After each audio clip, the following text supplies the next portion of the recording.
Ele teve que enfrentar algumas outras batalhas, e outras batalhas que eles enfrentaram, teve mais gigantes.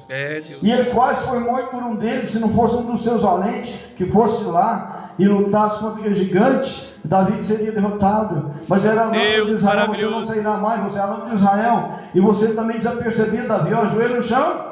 Glória a Deus. Amém, amados? Glória a Deus. Joelho no chão. Você venceu um gigante hoje, pode se preparar de hoje para amanhã. Se a sua arma hoje conseguiu vencer aquele, você tem que melhorar ela, porque você não sabe do de amanhã, e pode ser maior. Então Paulo mostra que nós temos que nos esfolar os nossos joelhos por causa de causas, porque não temos uma causa somente, nós temos causas todos os dias na nossa vida, e essas causas são vencidas pela oração. Glória a Você Deus. pode glória a Deus essa noite? Glória a Deus, aleluia. Você está entendendo, meu irmão? Amém.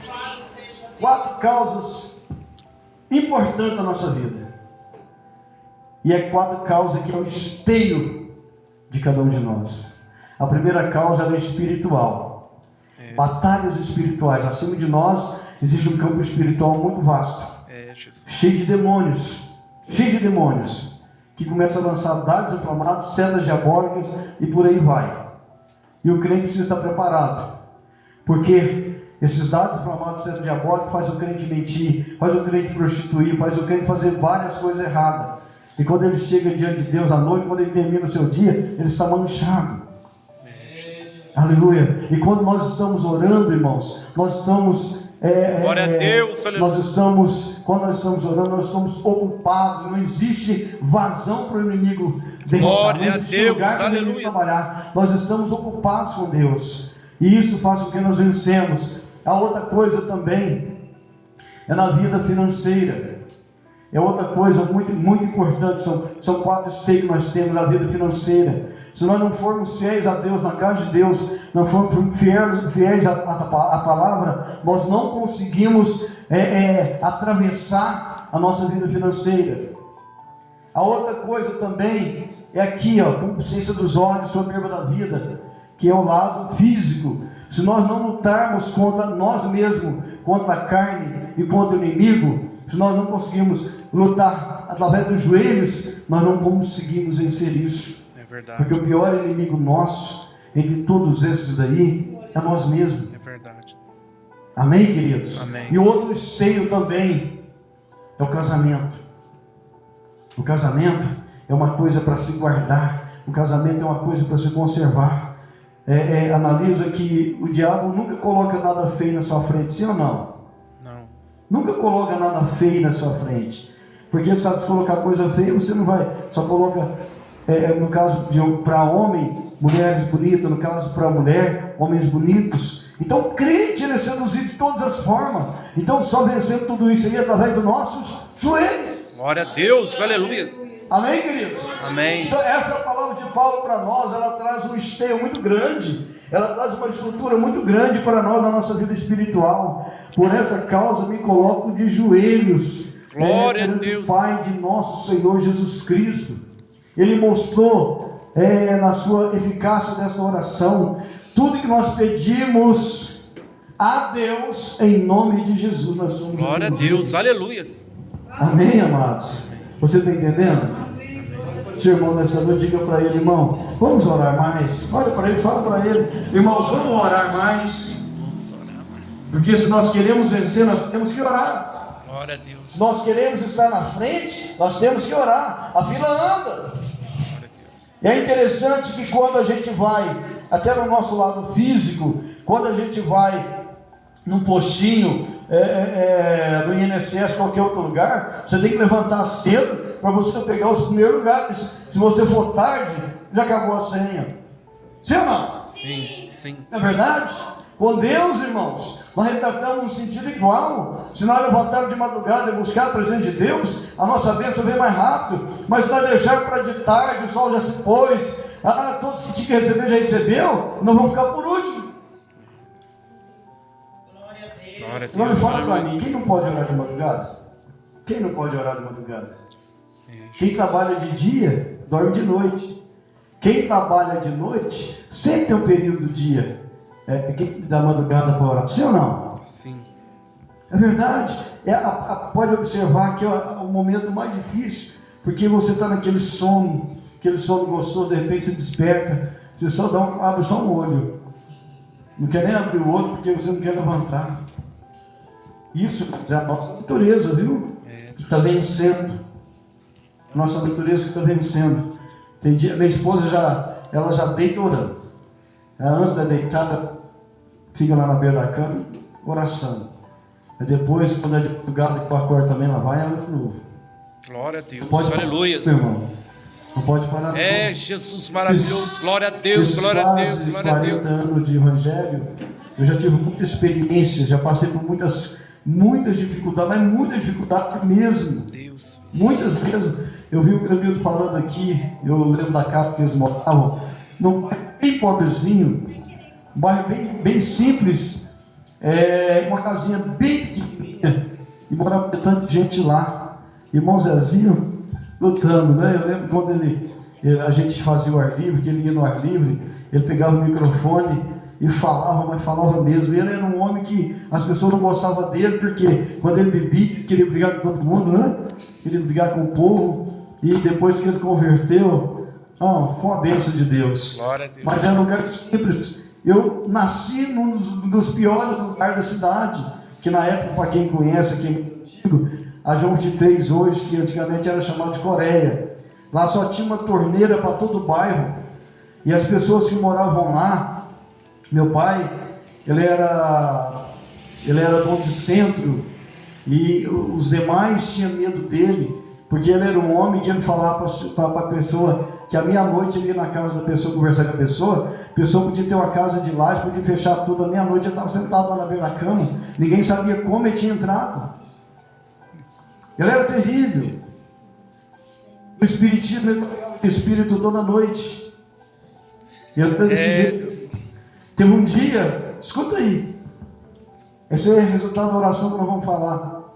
Teve um dia que eu estava com ele, era uma época de São João, e estava aquela chuvinha de neblina, e nós estávamos em frente ao antigo bar de São Gabriel, e não tinha ninguém na rua, e de repente o rapaz chegou perto de nós, e falou para o São Antônio, é para o senhor ir lá na casa do senhor, porque tem um pessoal lá do Colorado, do Rio Grande do Sul, que é para o senhor fazer um trabalho para eles. Aí meu pai pegou, torceu o bigode dele assim, e falou assim, olhou em mim, eu perto da fogueira, e eu olhando nele, ele falou assim, pode ir que eu já estou lá. Aí o menino, falei, não, quero ver se você vai sair daqui, não vou deixar.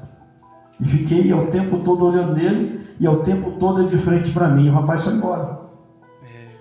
Passou uma meia hora mais ou menos, nós ali, ele de frente para mim, eu de frente para ele. O rapaz voltou, e quando ele chegou, ele deu um pulo para trás, ficou sentado assim na sarjeta, e falou, São Antônio, quem é o senhor? Eu acabei de chegar lá agora, o senhor estava lá, como é que o senhor veio? Eu falei, meu pai não saiu daqui. E continuava aqui. Não, ele estava lá agora, eu saí de lá agora. Falei, ele estava aqui comigo, continua comigo aqui, desde a hora que você saiu. Então ele era desse jeito, meu irmão. Eu fui criado dentro do centro espírita. Mas alguém esfolou seu joelho por amor a mim. Glória a Deus, aleluia. Deus. Amém. Amém, queridos? Amém. Eu lembro que quando eu aceitei Jesus, quando eu entrei na Assembleia de Deus na época, entrei na Assembleia de Deus, as pessoas ficaram olhando em mim, e alguém falou assim, esse aí é filho do maior feiticeiro da cidade. Aí alguém falou assim, o que é? Antônio, Deus me livre. Aí eu sentei lá, fiquei pensando, meu Deus, o que eu tenho que fazer? Aí minha esposa falou assim, quando fazer um apelo, você levanta a sua mão, aceita Jesus. Glória a Deus. Eu falei, aceitar Jesus? Mas que jeito que é isso? Aí eu olhava para as pessoas assim, as pessoas falando em língua estranha, os irmãos falando em língua estranha, eu não entendia que eu olhava na igreja assim, só estava escrito, glória a Jesus.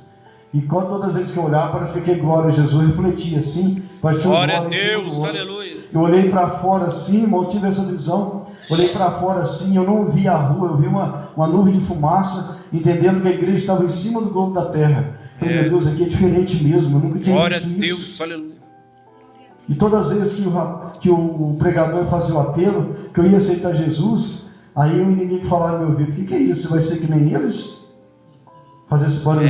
Deus, glória a Deus. Não. Você pode continuar mesmo. Todas as vezes que aconteceu, e teve uma hora que lá dentro de mim foi tão forte, tão forte. Falei, meu Deus, eu não quero fumar mais, eu não quero beber, eu não quero fazer as coisas erradas que eu faço, sem misericórdia. Esse povo só anda bonito, esse povo não fuma, não bebe, nem que eles Glória a conseguem. Deus. Aí, meu irmão, eu com o olho fechado assim, a hora que fez o apelo, eu levantei de uma vez. E fui lá para frente e caí de joelhos. Glória a Deus. E Jesus me salvou. De lá para cá, Glória a quase Deus. 40 anos Aleluia. na presença de Deus. Deus. Amém, queridos?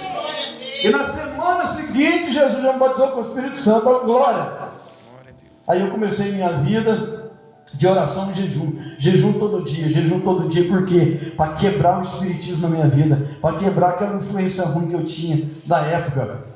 Porque quando eu morava em Capitinga, antes de eu aceitar Jesus, eu era olhador de sorte. Minha casa era cheia de pessoas que eu ficava olhando sorte. Falei, não quero isso para mim não. Aí um dia a moça me falou assim, não, você tem que ser espírita, o seu pai morreu e deixou para você. Eu falei, não, eu não quero isso aqui não. Eu Glória quero a Deus. Eu quero Deus dos crentes. Olha a coisa Glória a mais Deus, linda. aleluia. Eles cantando na rua, É adorando o Deus, nome do Senhor. Não, eu quero Deus dos crentes. Mas que jeito? Eu não sabia o que fazia. Aí um dia meu cunhado pregou para mim. Era uma sexta-feira da paixão. E quando ele estava pregando para mim, eu estava indo para o bairro do meu tio. E eu não lembro o que eu estava fazendo. Eu ia lá para o bairro do meu tio. E ele com um machado na mão, falei, o que você vai fazer?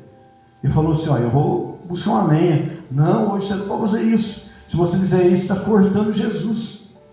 Era o nosso entendimento na época, né? Não podia fazer nada. Podia varrer casa, podia fazer. Ele falou assim, escuta, se eu for lá no mato, buscar uns pauzinhos de lenha para fazer comida, é errado. Falei, porque hoje você não pode fazer isso. Mas e você que está indo lá para o bar do seu tio beber? Você está certo? Aí eu parei e pensei, mas você sabe que ele está certo? Eu estou errado. E aquilo começou a ficar na minha mente. Irmãos, se eu vou contar a minha conversão aqui, nós vamos muito tempo. Então vamos deixar um pouco da outra. Então, essa forma do espiritismo do meu pai ia ficar para mim. E quando meu pai começou a me ensinar as coisas, meu pai sabia uma coisa que o David Copperfield, para quem conhece, esse grande ilusionista, ele tem. Meu pai falou as palavras que fala na sexta-feira da paixão. Você chega na beira do cemitério, você fala essas palavras e o cemitério vai abrir meia-noite e você vai descer. Quando você descer o cemitério, lá dentro você vai estar numa cidade cheia de pessoas e você vai ficar aproximadamente 1 hora lá só. Para cá, para a terra, você desapareceu 1 ano. E quando você voltar, você vai ter aprendido a coisas que ninguém aqui sabe.